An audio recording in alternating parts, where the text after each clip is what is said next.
Halo Smart Viewers, saya Viana Anindita dan saat ini saya sudah terkoneksi bersama Agnes, salah satu pemenang dari Pilmapres. Oke, halo Agnes. Boleh diceritain nggak nih tahapan apa aja sih yang kamu lalui untuk masuk ke ajang pemilihan mahasiswa berprestasi ini? Oke, jadi kalau di tingkat universitas sendiri tahapannya ada beberapa, mulai dari setiap jurusan itu akan milih perwakilan mahasiswa berprestasinya yang akan nanti dilombakan di tingkat fakultas. Jadi setelah jurusan kemudian di tingkat fakultas.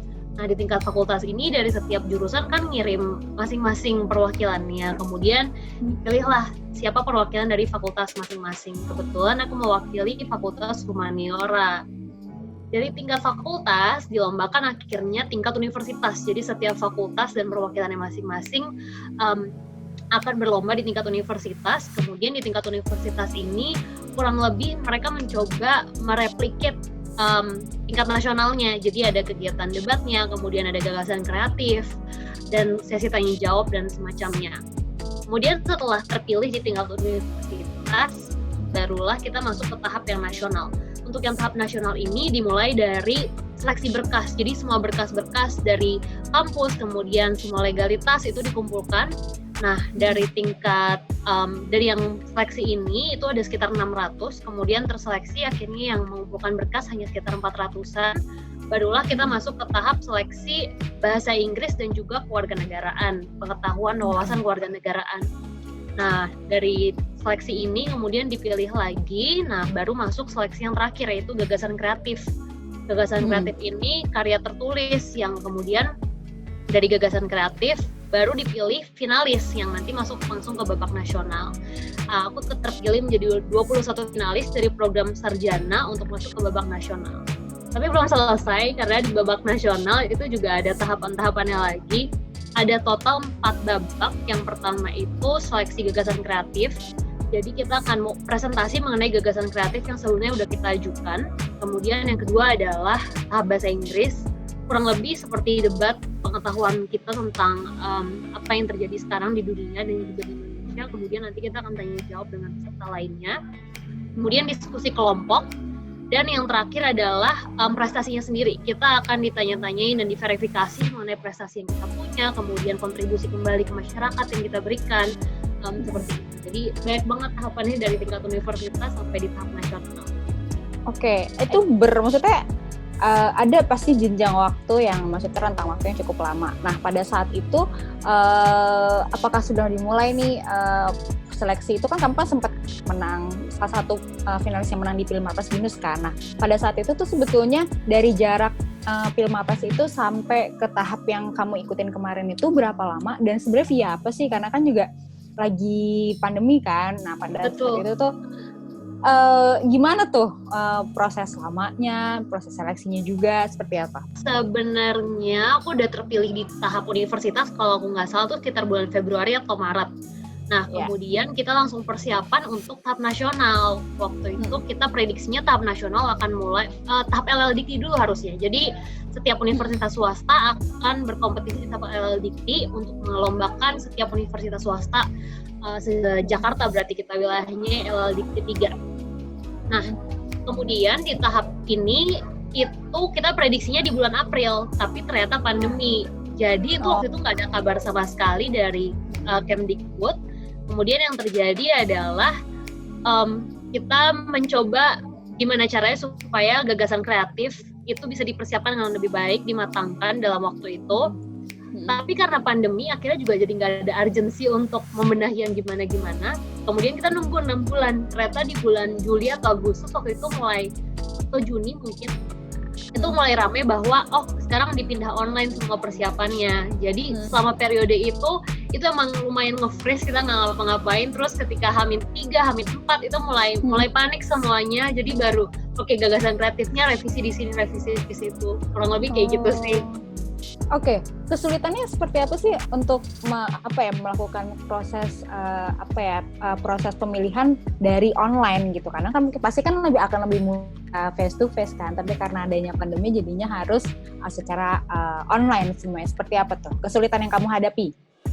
Kalau kesulitan yang pertama mungkin yang paling bikin deg-degan dan was-was adalah tadi kita nggak tahu timeline-nya seperti apa, kemudian seperti apa prosesnya.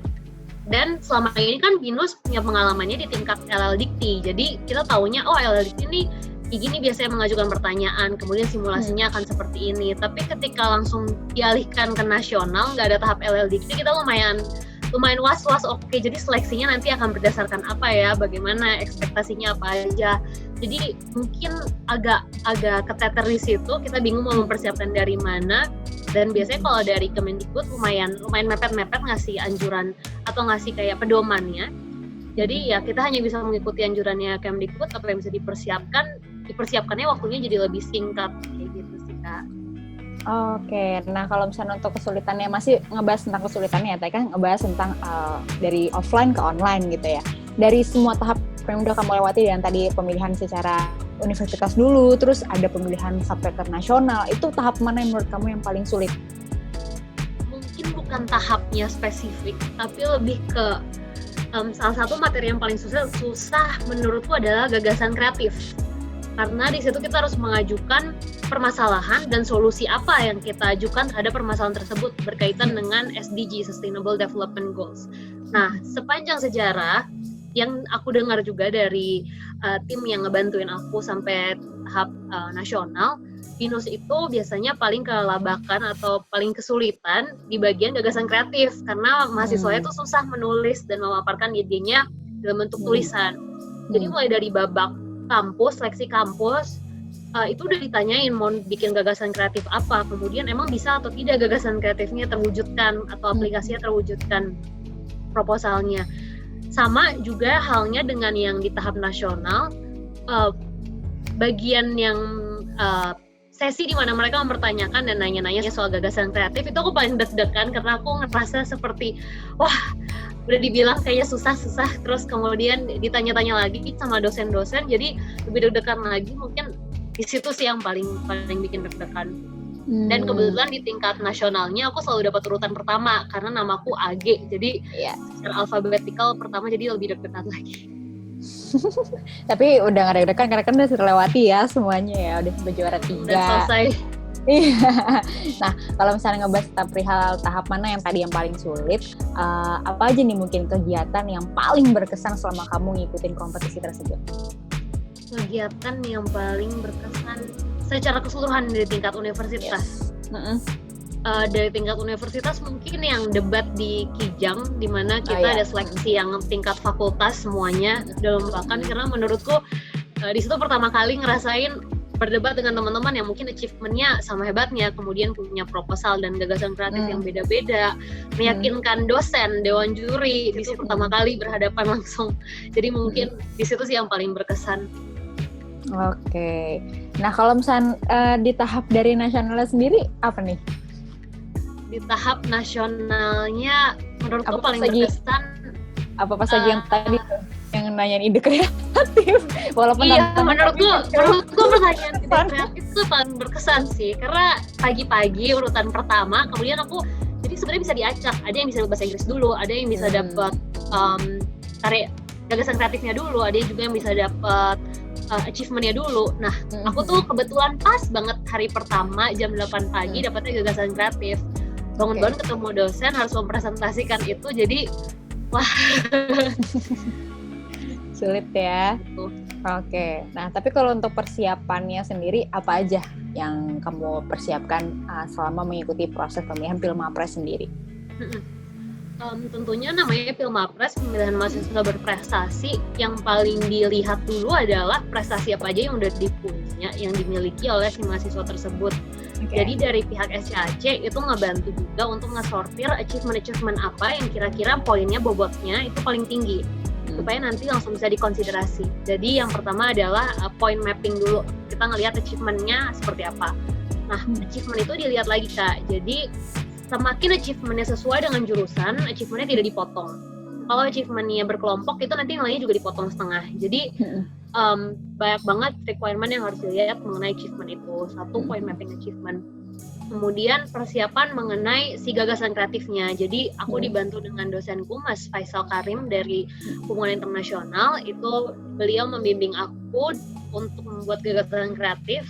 Kemudian beberapa kali dibantu dengan SCAC juga kita melakukan simulasi presentasi dan juga review dari gagasan kreatifnya supaya semakin kompak kayak gitu. Jadi sebelum hari H kita ada hari H dari babak nasionalnya udah ada simulasi dulu presentasi dengan beberapa dosen di BINUS.